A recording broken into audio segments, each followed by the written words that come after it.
Good morning or afternoon. Welcome to Reveal's 2020 webinar series, and thank you for joining us today. My name is Kelly, and I'm going to be your host for today's webinar. Our series of webinars provides insights on how to best leverage your SAP asset as it relates to your business and how each functional area will be affected by S/4HANA. Today, we set the stage for turning SAP into an asset by unleashing the full potential of your supply chain. Today's webinar is going to last approximately 30 to 45 minutes, followed by a question and answer period at the end. Please capture your questions in the question or chat section. We will record the webinar and it will be available on Reveal's website later today under resources. At this time, I would like to introduce you to today's speaker, Ed Ellsbury. Ed is an associate partner at Reveal responsible for developing and building client relationships and strategies focused on improving supply chain effectiveness and ensuring client satisfaction. Ed has more than 25 years of strategic business experience, providing solutions designed to improve distribution efficiencies, reduce operating costs, and increase product margins. Welcome, Ed, and I'm going to turn the presentation over to you. Thank you, Kelly. Welcome, everyone. I hope we find you and your loved ones safe and healthy today. We appreciate you investing your time with us to learn about how to unleash the full potential of your supply chain and how do we utilize SAP as an asset to do that. We're going to start with an understanding of what we mean by the potential of the supply chain, and you can think achieving business value through our people, our processes, and the smart use of our SAP asset. We'll cover the concept of SAP ownership now that it is our system of record, then the steps required to unleash the potential of the supply chain in realizing improved business value. So let's start with a quick question. How today are we managing our supply chain? How are we doing it? Are we fully leveraging our data, our processes, and standard SAP best practices? Or do we find ourselves trying to predominantly manage our operations, our supply chain using spreadsheets?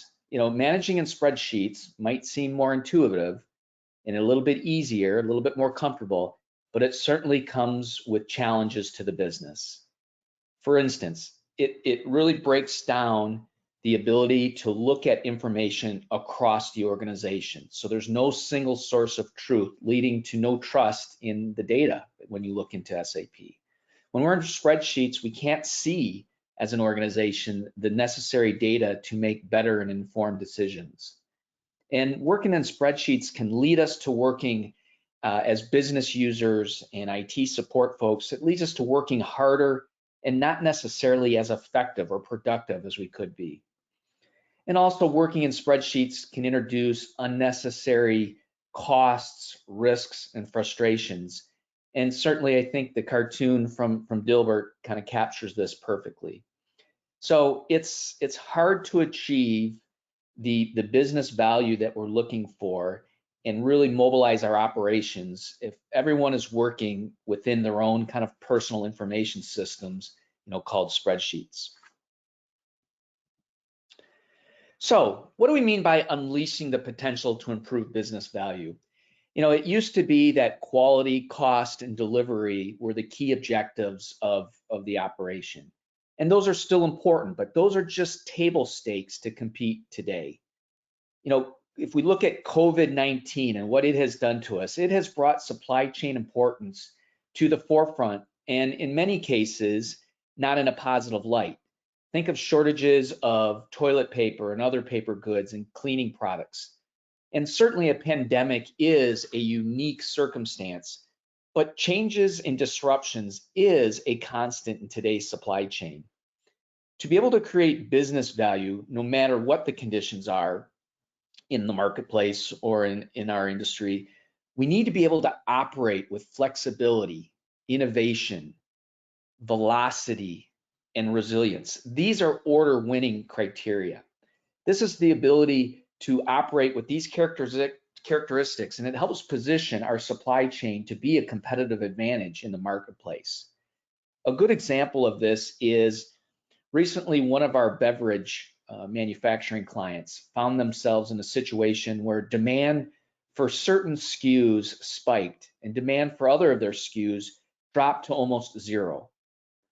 But because they understood and were able to react to the demand signals that they were seeing, pivot their planning and scheduling operations to meet these new demand patterns, set up their new strategies effectively inside of SAP, and then follow the signals of what MRP was telling them, they were able to take in more orders of what was selling, and as importantly, run down the inventories of what was not.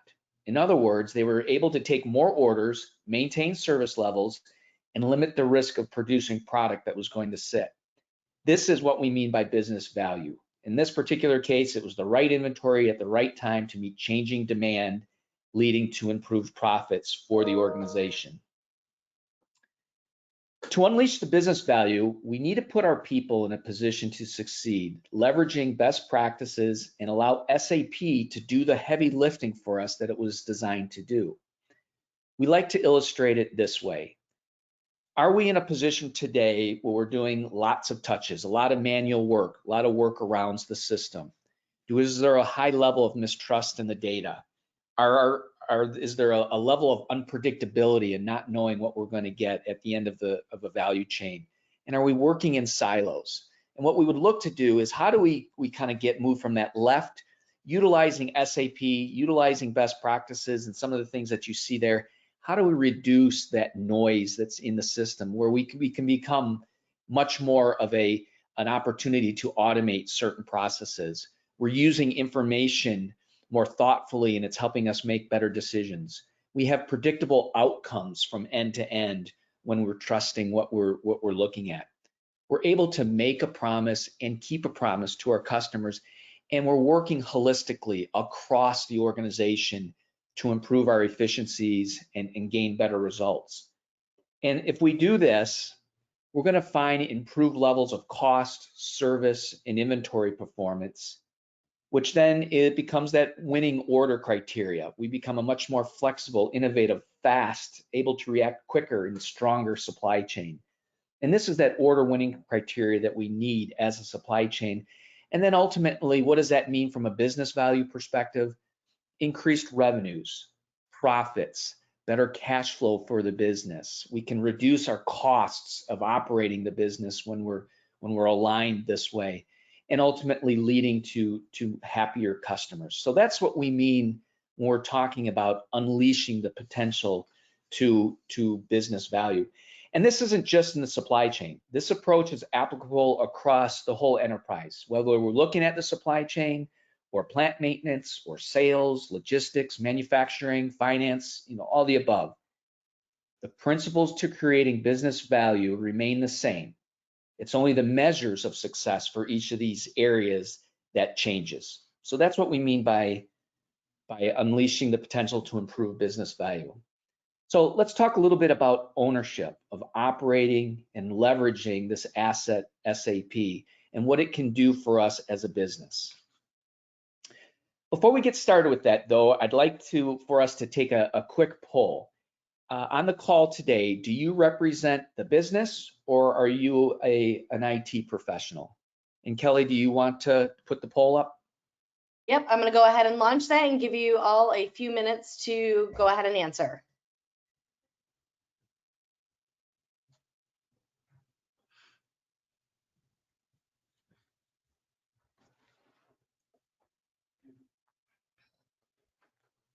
Still have a few more coming in.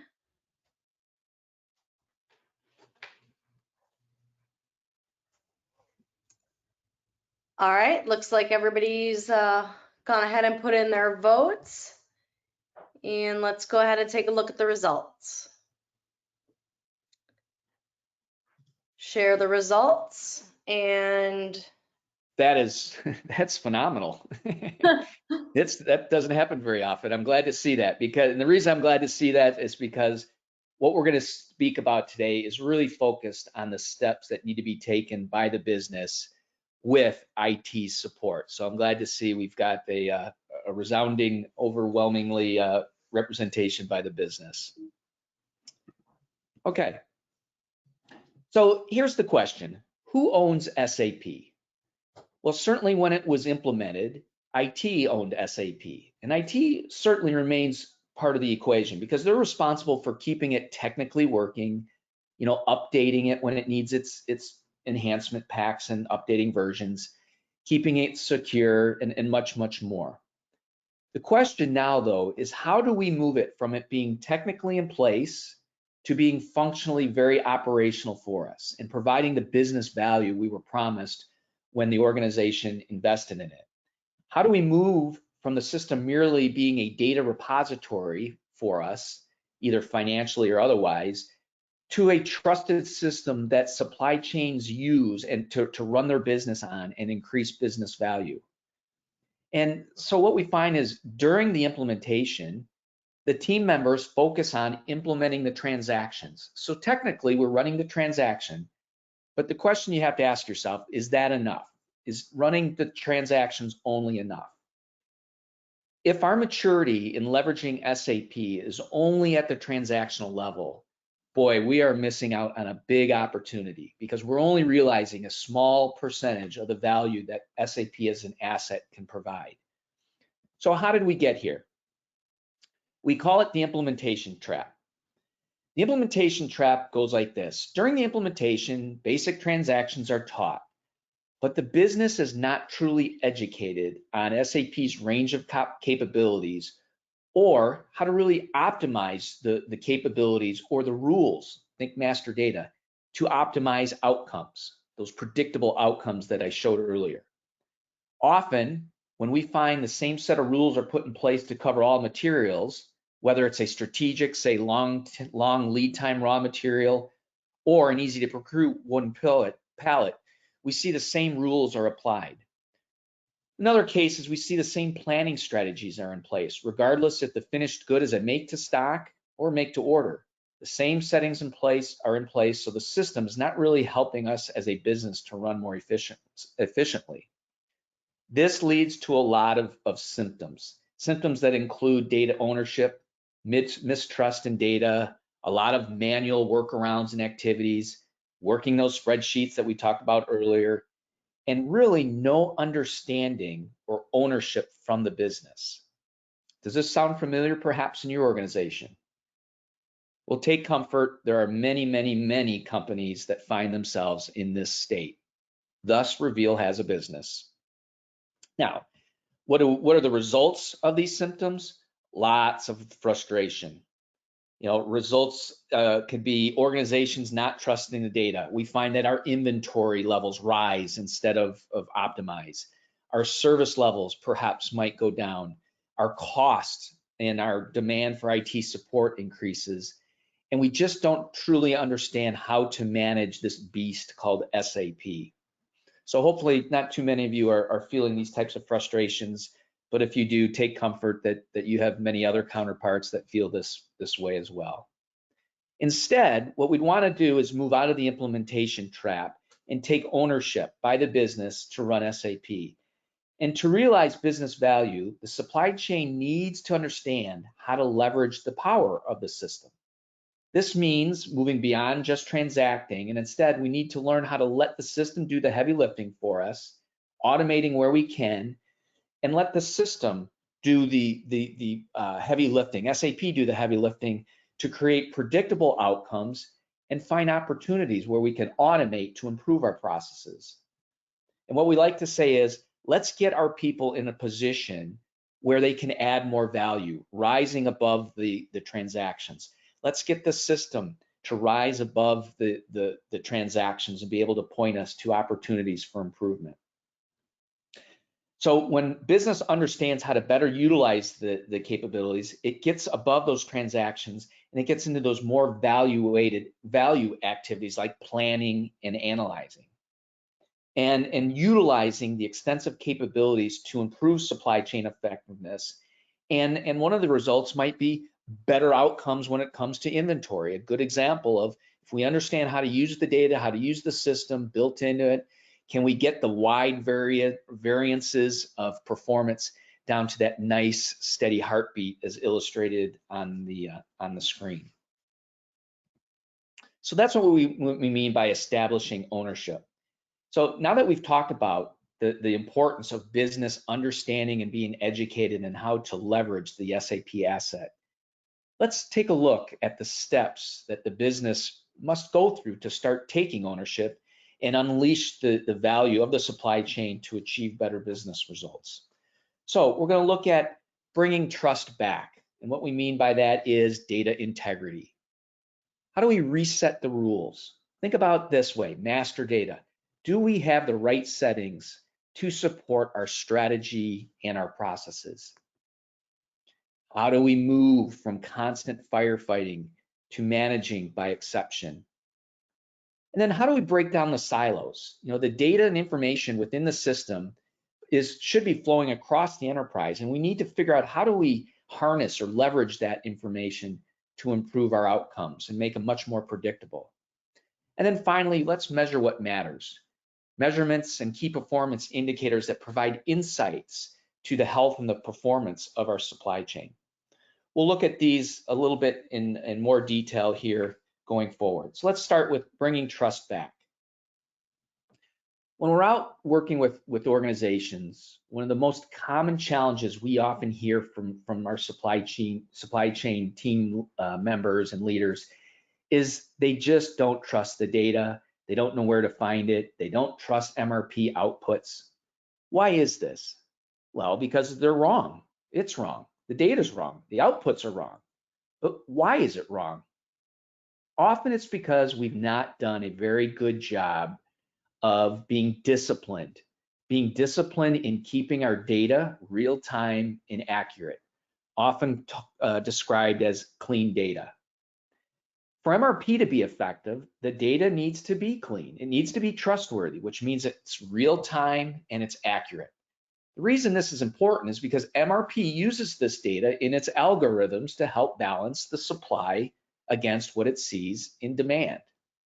So if we want to use MRP as part of that SAP asset to help us improve supply chain effectiveness, we can't have overdue transactions or elements in the system.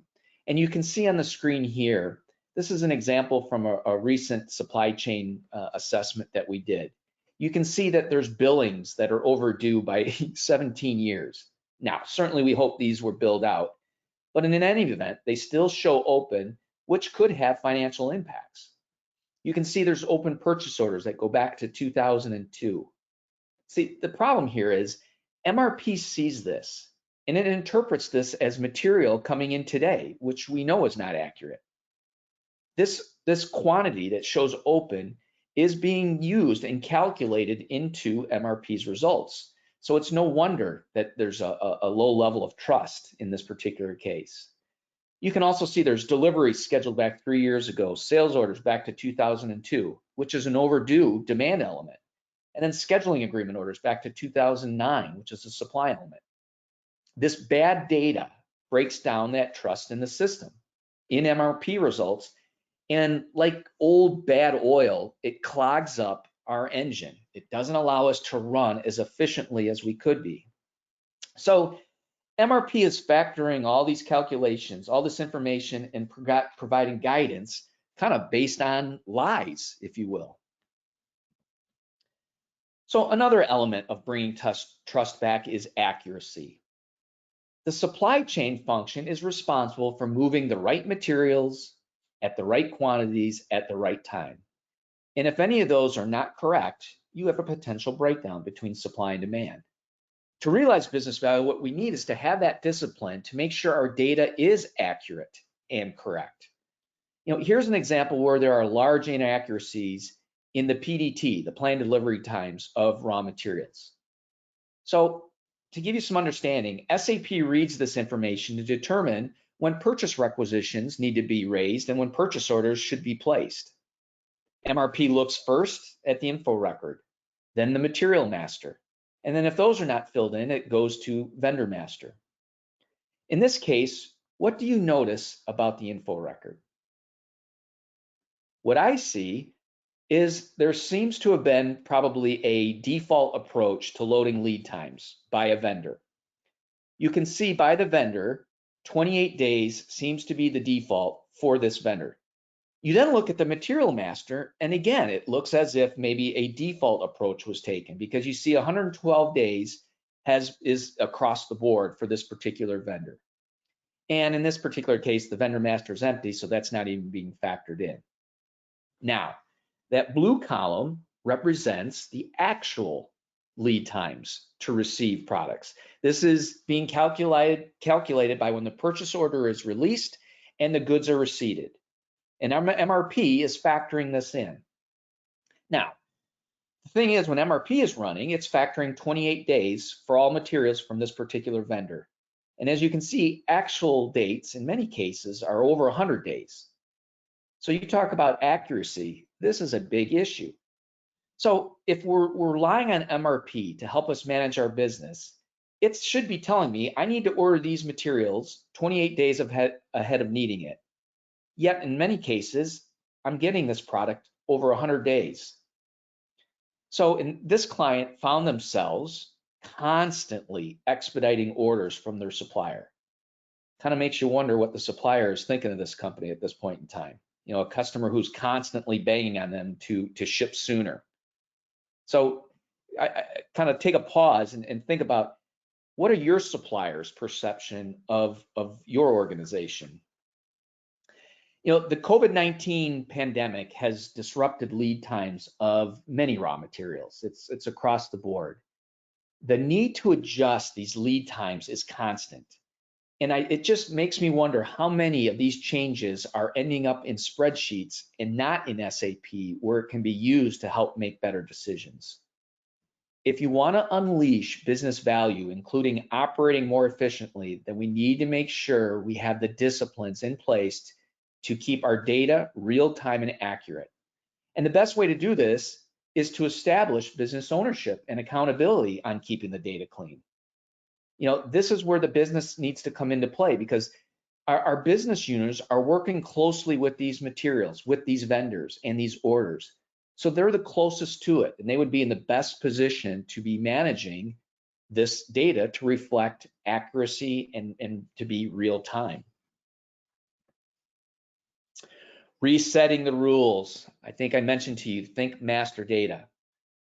You know, we just saw where the lead time data for raw materials was likely bulk loaded with default times, probably during the implementation, and then never touched or changed again. This is also a common challenge with master data settings. To improve supply chain operations, we need to reset the rules to align with our business and the changes that have probably occurred since we implemented SAP. Master data and the rules are not set and forget. We need to manage this to manage our business. Again, it's because these settings feed into MRP calculations to help make sure we're meeting our demand.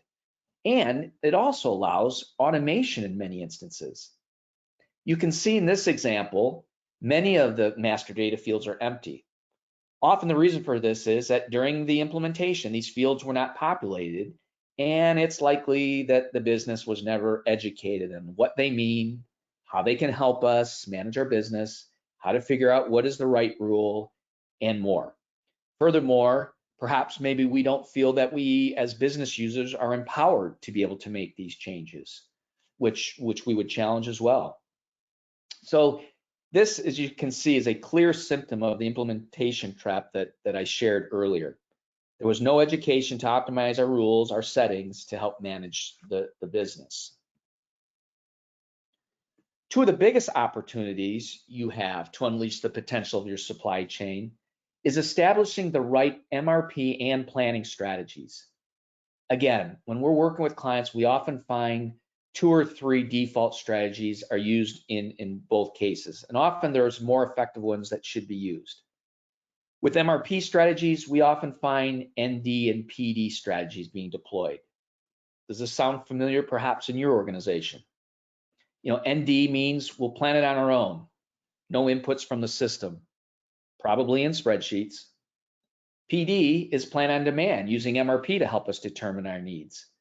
So these are just 2 of over 25 strategies that could be used including automatic reorder points. You know, those products that are steady eddies that you could probably plan on the back of a napkin. You should be able to get those into SAP where automatic reorder points are used, and it's an awesome opportunity for automation. Forecast planning, and there's even seasonally adjusted forecasting that can be used for products that follow seasonal trends. These are all strategies to help better manage our materials and leverage the capabilities of this asset called SAP. Now, when we get to planning strategies, we often find that only a handful of planning strategies are used as well. Again, probably established when SAP was implemented and never reset to reflect the reality of how we want to operate. Planning strategies represent the methods of production for planning and manufacturing or procuring a product. And using these strategies, you can decide if your production will be a make to order, meaning that we won't make it until we get a sales order in, or assemble to order, a postponement strategy to help us manage our production capabilities, or make to stock, which leverages and requires independent requirements. But there are other processes. I mean, since there's 30 different planning strategies available, you can even do multiple planning strategies used within a value stream to maximize efficiencies. We find most organizations are not utilizing this capability very well, again, because they don't really understand of why we would use one strategy versus another, where to use a mix of them, how to set them up, and what rules, master data settings, need to be in place to support our strategies and execution. Again, more often than not, the rules set up today are the rules that were set up when we went live with SAP. And to realize more business value, we recommend that planners need to actively manage the rules to manage the business and continuously find opportunities to improve. The system is not working for us if perhaps we have a finished good that we've set up to be a make to order product, but yet we go into the system and find that because at one point in time it was a make to stock, that it still has make to stock rules. In fact, I'd argue that the system is probably confusing us and working against us, which leads us again to planning and spreadsheets. Remember, we want to move beyond transactions and do more planning and analyzing to realize greater business value, better business results. And to be able to do that, we need to know how to reset the rules to align more effectively with our process strategies and value streams. We're going to take another poll. Second poll, please share if you and your organization actively monitor and manage exceptions or alerts if you're using APO in SAP. Kelly, do you want to put the poll up again? All right, here we go. Everyone go ahead and answer. I'll give you a few minutes to make your decisions. A few more are coming in. These polls are nice. Gives me an opportunity to take a sip of my coffee.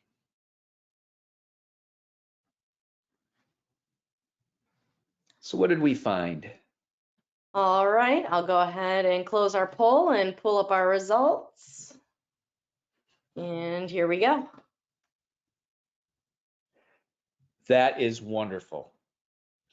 That we understand what exceptions are, and some of this might be a little bit redundant, but nevertheless, it's an important step. Thank you, Kelly.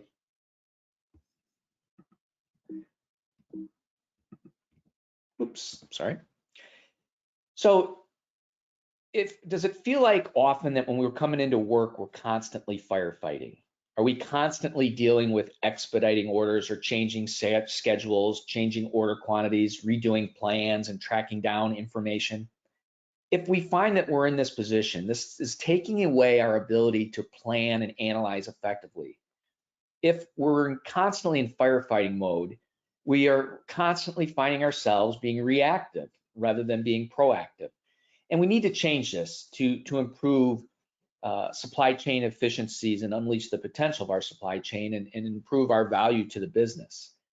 You know, as many of you know, exceptions and alerts are SAP's way of highlighting where we have a potential breakdown between supply and demand.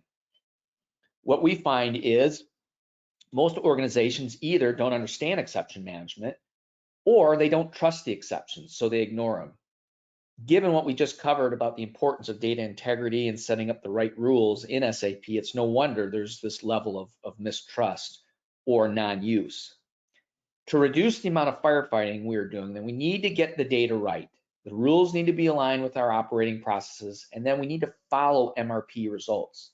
And when we talk about following MRP results, what we mean is if MRP is indicating us to order 10,000 pounds of raw material because it's required to meet demand in the system, but yet we as buyers or planners, we override that because we always order 20,000 pounds or our minimum lot size with this particular customer or supplier is 20,000 pounds, then what we need to do is either change our rules to reflect that minimum lot size of 20,000, or we need to trust MRP results in order what MRP is indicating, in this case, 10,000 pounds. We don't want to rely on human MRP as a way of doing business. That is not a good business practice. You know, as many of you know, exceptions point us to the breakdown, and we need to understand how to interpret these messages and also understand what actions need to be taken to address the breakdown. For example, if we're getting a message 7, this is telling us we're not going to make our schedule, and we're going to need to expedite because the finish date is indicating that it's past the scheduled completion date. This goes for material and production planning and execution. In other cases, if we're seeing large amounts of 20 messages, that means cancel the order. We don't need it because there's no demand in the system for that materials. Now, in that particular example, the reality may be that we know we have orders out there, but because we know there are orders, but the demand is not in the system. This demand needs to be in the system, so there is an enterprise visibility and an MRP can do what it's designed to do, which is to balance the two. Exceptions are an important tool to point us where there are breakdowns so we can take actions to meet our plans. But we need to get the noise out of the system. So we need to have trust in the data, what the data is telling us, and we need to be focusing on what we would call true exceptions. A true exception might be our forecast is being consumed faster than expected. And the system is telling us we need to move up production. We need to move up procuring these materials in order to meet this demand, this new demand and consumption pattern. Again, think about what we found during the pandemic when food staples and cleaning products flew off the shelf. The forecasts for those organizations were being consumed faster than expected, which should have and would have set off signals, exceptions, and indicate to planners and buyers what needs to be done to address this new level of demand. In ECC and S4, these can be found in MD05 and MD06, which are stock requirements lists, and also in MD04 and MD07, which are MRP lists. Now, the beauty is SAP allows you to click through to see where the possible breakdowns are, and that's the science part of the equation, to be able to go and see where they are. Now, the art of it is then knowing how to prioritize the exceptions and what actions need to be taken in order to address the exceptions and meet our service levels. When we understand how to address exceptions, we can then also analyze and understand maybe what the root causes of those exceptions are, because that's where we get into this continuous improvement and improving efficiencies mode. And the root cause of exceptions is typically one of 4 sources. It's either bad data, right? Not that real-time or accurate data we talked about. Incorrect rules, master data settings are not right. The behavior does not match the rules. The system says to push out an order, but I produce it anyways. Or there's bad business processes. They're either broken or incorrect. Keep in mind, often the root cause of these exceptions may not necessarily may reside in your area. It may be that another part of the organization is causing you as the business user these exceptions. An example of this might be a sales order taken within lead times. The demand, that sales order comes in, the demand hits, and there's not enough raw materials to fill the order, causing exception 3 to fire, new and finish in the past. To unleash the potential of our supply chain, we must move from constant firefighting to managing by exception. It's a key way to identify the root causes of problems and be able to address them thoughtfully, improving how efficiently we can operate. Let's talk about, and one thing leading into here is, if we are having exceptions that are firing up in our area and they're caused by other areas outside of my functional responsibility, we need to be able to address those effectively. And that's what we talk about when we're talking about breaking down silos. The power of SAP is in its end-to-end integration to process data and to support our business processes. From a strategic level, starting with forecasting and rough cut business planning, feeding into S&OP, and all the way down through the tactical steps of order to cash. In addition, this data and processes go from supplier to customer, including our shop floor execution if we're a manufacturer. Now, if we're working outside SAP in spreadsheets, it breaks down the effectiveness of SAP's end-to-end planning and execution capabilities. This is why the organization has to support that SAP is the one system of record, and its capabilities, data, and outputs is a strategic business asset to leverage and to realize improvements. As an organization, we need an efficient flow of communication. For example, we need to approach exceptions with an integrated mindset because, as I mentioned, the cause of the exceptions might be actions taken in other areas. When we're able to break down these organizational silos and address the challenges and opportunities holistically, we're leveraging our end-to-end integration, leading to better and faster decisions. The result is a supply chain that is flexible, responsive, and cohesive in realizing better outcomes and adding value to the organization. At Reveal, we have developed best practices to manage data more effectively across the supply chain and break down silos. It starts with developing a culture and a discipline that we will work as an integrated entity, that there will not be silos, because SAP and the data that's flowing does not recognize silos. Scheduling changes are not made in a vacuum. These changes, when they're made in silos, create surprises, often surprises that impacts other areas and our overall efficiency. We will have a timely flow of communication to the rest of the organization end to end. Another best practice is we will use the power of exception management to address those imbalances and correct the root causes of the exception, which will help drive efficiencies and cost reductions for us. We'll commit to quickly responding and realigning to changes, to see the signals and be able to take action on those signals. Another best practice, and if you've been with Reveal and heard Reveal before, it's this whole notion of we've got to work inside of SAP and resist the urge to plan and manage our operations in spreadsheets. It breaks down the value of our integrated supply chain and the ability to be a competitive advantage for our organization. Ensure your rules are right and follow the rules. The closer our rules and our behaviors are aligned with our strategies, the more value that can be realized. And then finally, establish ownership and accountability with your data and your settings to make sure it's trustworthy, and again, that it's not bad oil clogging the system and clogging what MRP is producing for us. By eliminating functional silos, leveraging SAP's end-to-end capabilities, and managing these data flows across the organization, we'll be in a much better position to unleash the potential value of our supply chain.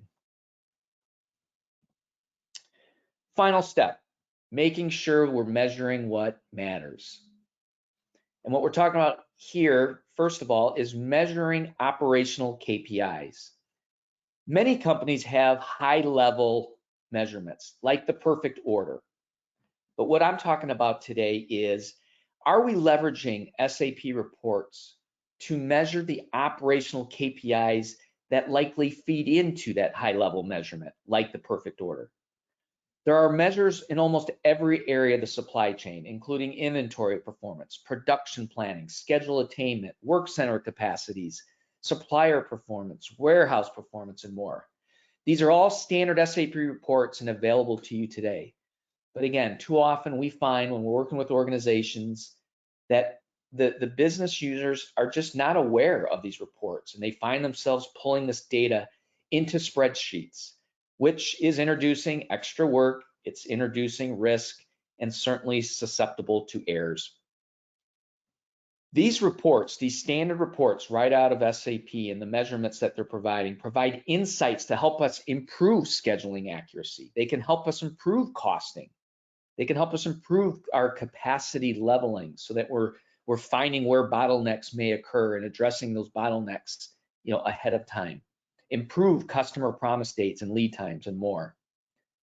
It's working with clients, it's not uncommon for us to be thanked by users for saving them a few hours a week once they know how to access and use these standard reports to help them manage their business. I encourage each and every one of you to explore the standard reports available to you in SAP to help you manage your areas of responsibility.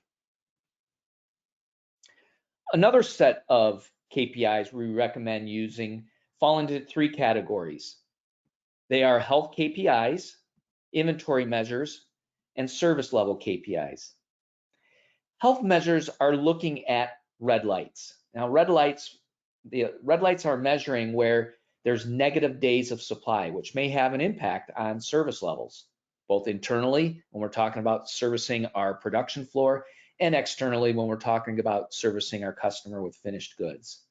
It also looks at exceptions and overdue elements, both supply elements like POs and demand elements like sales orders. Looking at these health measures, they provide good, strong indication of how healthy our supply chain is in the ability to meet demand and its ability to meet constantly changing demand patterns and changing in our supply resiliency or supply reliability. Now, inventory measures include current stock averages, dead stock value, which is potentially excess inventory, think buffer stock, slow moving inventory, think again, maybe obsolete inventory, turns, and more. Inventory performance is a good indication of how well we are managing our supply chain. And if we can improve turns and reduce dead stock, again, that's that buffer stock, we can realize greater value because we're now not tying up unnecessary capital in inventory that we don't need. And finally, service level KPIs. They're focused on how we are performing for our customers, again, internal as well as external, and how well we are performing in hitting our plan, our schedules, our actual targets. It's often said what gets measured gets done, and improving on these key performance indicators will help us unleash the capabilities of our supply chain and realize more value for the organization. Now, I want to pause here for a second because many of you probably have not seen these measures before. These Fiori tiles are not standard SAP. These are tiles out of our Lighthouse application, which we use with clients to help gather information directly out of SAP, and we put it together in an easy to use dashboard that you see here.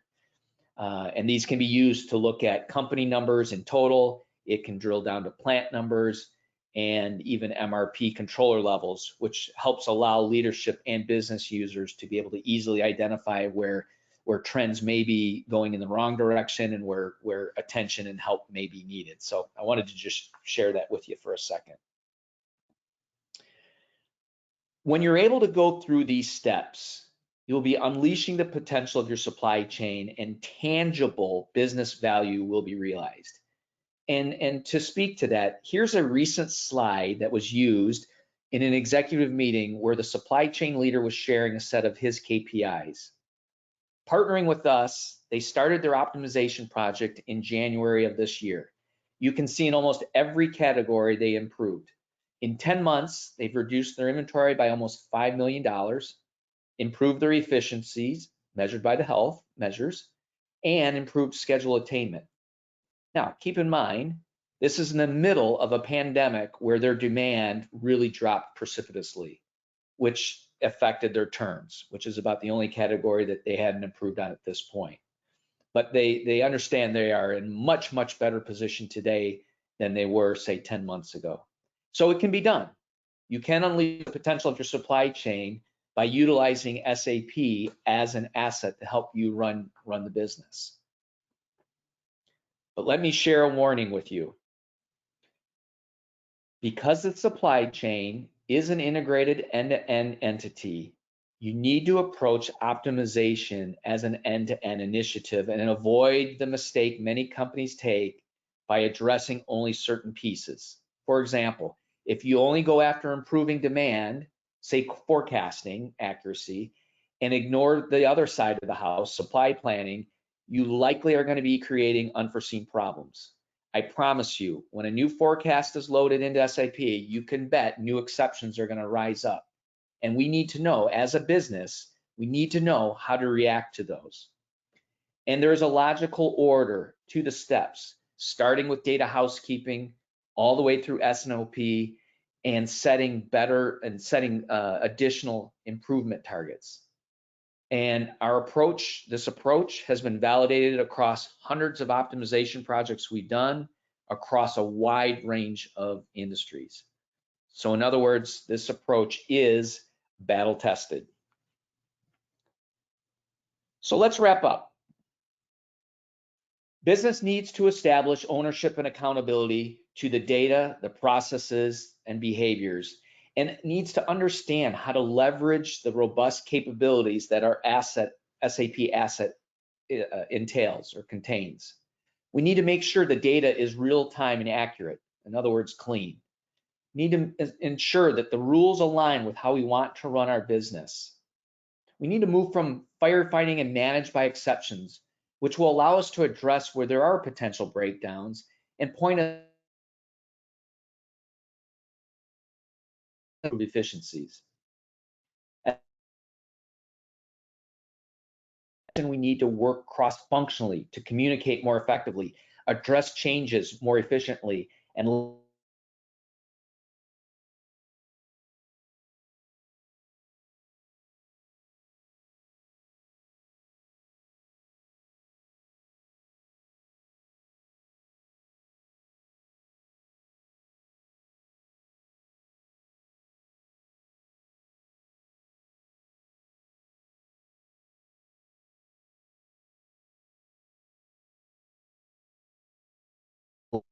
performance, allowing our business to be more flexible, innovative, faster, and resilient. Thank you again for spending time with us. I hope you found this helpful and inspirational, perhaps. And with that, let's open it up for questions. Thank you, Ed. Looks like we do have a couple questions for you today. I'm going to start with the first one, which is, can MRP still be useful even if we don't have clean data? Yes, I guess to a certain extent. As I discussed, it's kind of that garbage in, garbage out, but certainly MRP can still be useful when we don't have clean data. It just requires that we have a strong grasp as a business user, that we have a strong grasp of all of our material movements across the board, which is more work than it's a lot of work, quite frankly, than if we had clean data and we were following MRP results, but it can be used. In addition, we have found that certain organizations are kind of dipping their toe in utilizing MRP and only using it for certain maybe material groups like packaging, for example, that we're running MRP for packaging, but we don't trust it utilizing it for manufacturing our finished goods. So yes, it can be used even if it had clean data, but it comes with that caveat of garbage in, garbage out. Okay, great, thank you. And it looks like the second question we have is, what is your point of view on taking these steps if we are going to S/4HANA within a year or two? Great question. Yeah, as everybody knows, or hopefully everybody is aware, that eventually we're going to have to go to S4. And many organizations are looking at, do we go ahead and just move to S4 and kind of start over? Or what we're recommending is, why not optimize that the value of S4 right out of the box? In order to do that, why not take these steps today? Whether you're planning on moving to S4 a year from now, 2 years from now, or 5 years from now, why not take these steps today to be able to bring over good data when we migrate to S4, bring over good practices and processes, good behaviors, good governance structures. Get this in place today using your current system, in this case probably ECC, and then migrate over to S4, where now that it's optimized, it's an optimized state, moving to a faster, more robust system where you'll get optimized results faster. I believe the next month's webinar talks about a self-funding move to S4.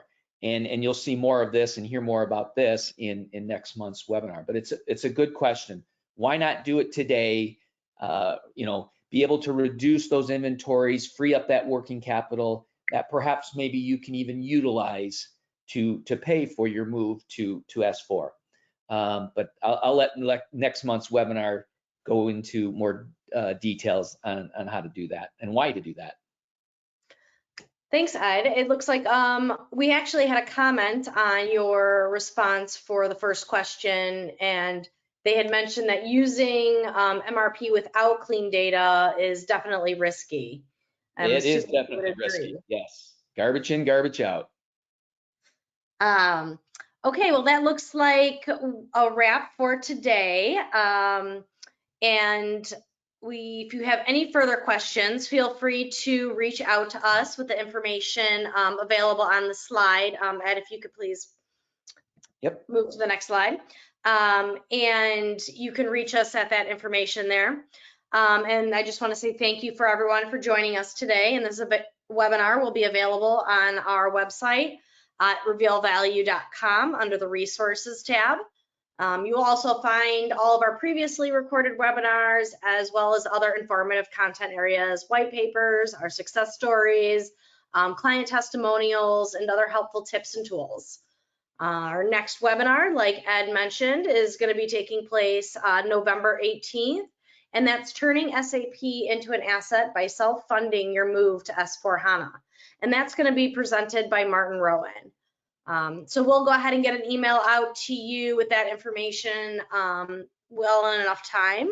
And everybody have a great day, and thanks again for joining us. Yes, thank you, everybody. Wishing everybody health and safety again for you and your loved ones during this pandemic. And I just wanted to add, if there are topics that you would like to learn more about, please feel free to use the link that is on the site here. Info@Reveal Value. Just share with us, if you would, maybe some topics of interest to you. And as we look to set up next year's webinar series, we certainly would like your input in how we structure those. So please feel free to weigh in if you've got questions or if you've got topics you'd like to learn more about. All right, great. Well, thank you, Ed, and everybody, and we'll see you next time. Sounds good. Take care.